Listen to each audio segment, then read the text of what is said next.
First of all, let's speak to Jonathan Sacerdoti. He's a Jewish journalist who's campaigned against anti-Semitism. Do you believe that Jeremy Corbyn is anti-Semitic, Jonathan?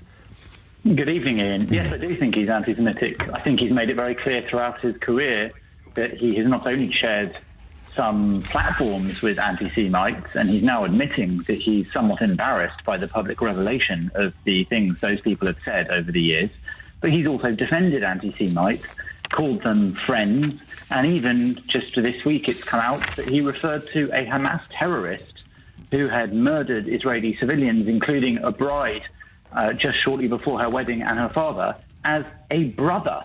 How on earth can anybody think that this man doesn't harbour those sorts of views when he's at least admitted to standing next to them, not saying anything about them, and defending them? His supporters say it's being a friend of Palestine that makes him anti-Semitic. You think it's far more than that? I don't think having a concern for the well-being of the Palestinian people has to involve believing in genocide of Jewish people, has to involve supporting genocidal Jewish terrorist organisations like Hamas and Hezbollah, has to involve defending Holocaust deniers, has to involve signing an early day motion in the House of Commons in order to rename Holocaust Memorial Day to Genocide Memorial Day.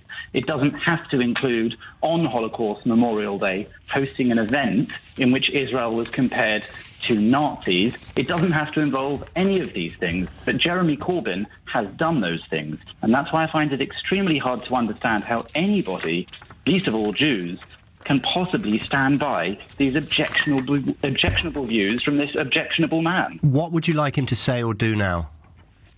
I don't want Jeremy Corbyn to say or do anything. I don't want Jeremy Corbyn in public life, because to have somebody who not only seems to defend these views, but seems somehow to encourage their rising to the top of his party at the moment, I don't want that person involved in public life. I think it's a dreadful shame for the Labour Party. I think the Jewish Labour movement probably doesn't want him there either, but maybe is a little too afraid to say so. Plenty of Labour MPs don't want him there. We've seen that. I think it's an absolute crying shame that the general Labour membership don't think that anti-Semitism of this extent is enough of a reason to get rid of the man, because they might like some of the other policies he stands for. It's about time that the great British public, especially those on the left, and especially those who are Labour Party members, recognise that Jewish people are not complaining about this for any other reason than genuine fear of this man having any meaningful power in a government. OK, well, two things that he said, and I don't know whether this tempers your view at all. In March, after a row about a mural that he was seen as supporting, which on the face of it certainly looked anti-Semitic,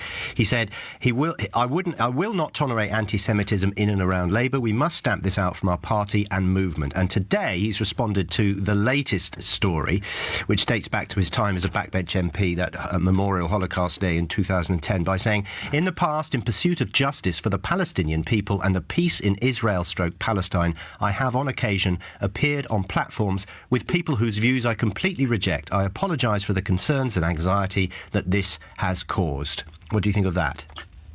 Well, it's all well and good to apologise for concerns and anxiety. It seems he still can't bring himself to apologise for having actually done it. Remember, the list of things that he has done dates back for many years. These are not odd, isolated cases. They are a pattern of behaviour throughout his political career. And let me just add that it is not just Jeremy Corbyn. There are countless others.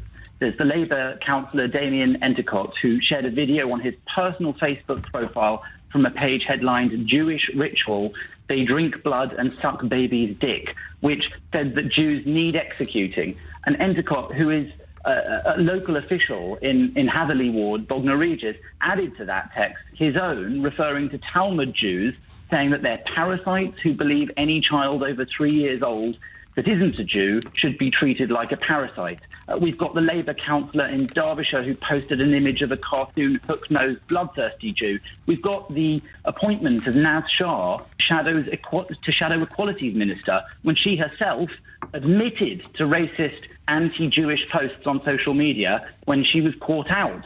Imagine making an admitted one-time racist into the Equalities Minister, the Shadow Equalities Minister. When asked in 2016 about her anti-Jewish postings, in her own words, she said, "How can I say they weren't anti-Semitic?